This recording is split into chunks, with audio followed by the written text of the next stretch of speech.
सभी विश्ववासियों को नवरात्रि के पावन पर्व की हार्दिक हार्दिक शुभकामनाएं। माता रानी सभी को स्वस्थ रखें, सुरक्षित रखें। आज 3 महत्वपूर्ण बात मैं बताने जा रहा हूँ। आपने देखा होगा कि सभी देवियों का स्थान पर्वतों पर है और पाताल में है।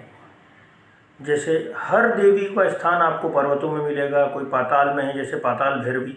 ऐसे कई सारे स्थान भी आप पाएंगे, तो हर जगह पाएंगे कि देवियों का जो स्थान है वो पहाड़ों पर, पर्वतों में और नदियों में और उसके बाद में पाताल में। इन प्रकृति के साथ में माता जी का सबसे बड़ा जुड़ाव है और साक्षात प्रकृति ही हमारी माँ है। हम बोलते भी हैं कि धरती हमारी माँ है, नदी हमारी माँ है। हम जानते भी हैं जैसे नर्मदा माई, गंगा माई, धरती माँ, भारत माता। इस प्रकार से प्रकृति को साक्षात माता जी का रूप माना गया है। तो हम अगर इस प्रकृति को स्वच्छ रखेंगे, इस प्रकृति को सुंदर रखेंगे, तो सीधे सीधे माता के साथ में भक्ति का रूप हमें दिखेगा। दूसरा, आप अपने आसपास के माहौल, प्रकृति, हर चीज़ों को स्वच्छ रखें, नदियों को स्वच्छ रखें, पहाड़ों को स्वच्छ रखें, अपनी धरती को स्वच्छ रखें। तो ये नवरात्र आपको एक स्वच्छता का संदेश देता है। दूसरा है स्वास्थ्य का। जैसा कि आप देख रहे हैं, नवरात्रि में 9 दिन लोग त्याग करते हैं और उसमें भी खासकर आहार का। और आहार में भी जो 3 प्रकार के आहार होते हैं, तामसिक, राजसिक और सात्विक आहार।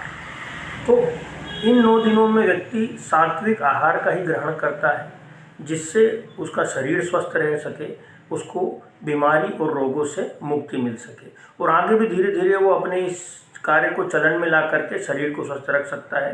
तो दूसरा संदेश हमें नवरात्रि से मिलता है कि हमें उस प्रकार का आहार करना चाहिए जो हमारे शरीर को स्वस्थ रखे और सुरक्षित रखे। जिससे हमारा स्वस्थ शरीर रहेगा तो हम स्वस्थ भक्ति माँ की कर सकते हैं। तीसरा आता है सम्मान का, खासकर महिला सम्मान का। नवरात्रि में आपने देखा होगा कि लोग बाग कन्या भोजन कराते हैं। नवमी आने पर लोग बाग कन्या भोजन कराते हैं और कन्या भोज वाले दिन कन्या को साक्षात माता का रूप माना गया है। तो मेरे हिसाब से साक्षात माँ का रूप एक तो कन्या में दिखता है। दूसरा, जब कोई माँ कन्या को जन्म देती है, जब कोई माँ बनती है, तब साक्षात उसमें माँ का स्वरूप होता है जो उसे आगे तक की शक्ति देता है।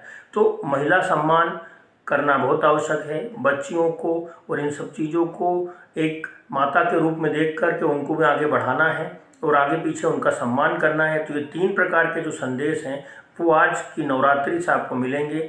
आप अपनी प्रकृति, वातावरण, पर्यावरण, नदियाँ, प्रकृति, धरती माँ, इन सबको स्वच्छ रखें। आप अपने स्वयं के शरीर को स्वस्थ रखें जिससे आप बीमार नहीं हो सकें। तीसरा, आप अपने आसपास की कन्याएं, माताएं, इन सब का सम्मान करें और साक्षात देवी का रूप मान करके इनके साथ में उचित व्यवहार करें और सम्मान के साथ, दृष्टिकोण के साथ में इनके साथ में रहें। बहुत बहुत धन्यवाद। आशा करता हूँ कि नवरात्रि आप लोगों के लिए सुखद रहेगी और आगे इस 3 चीज़ों पर सभी लोग अमल करेंगे। बहुत बहुत धन्यवाद।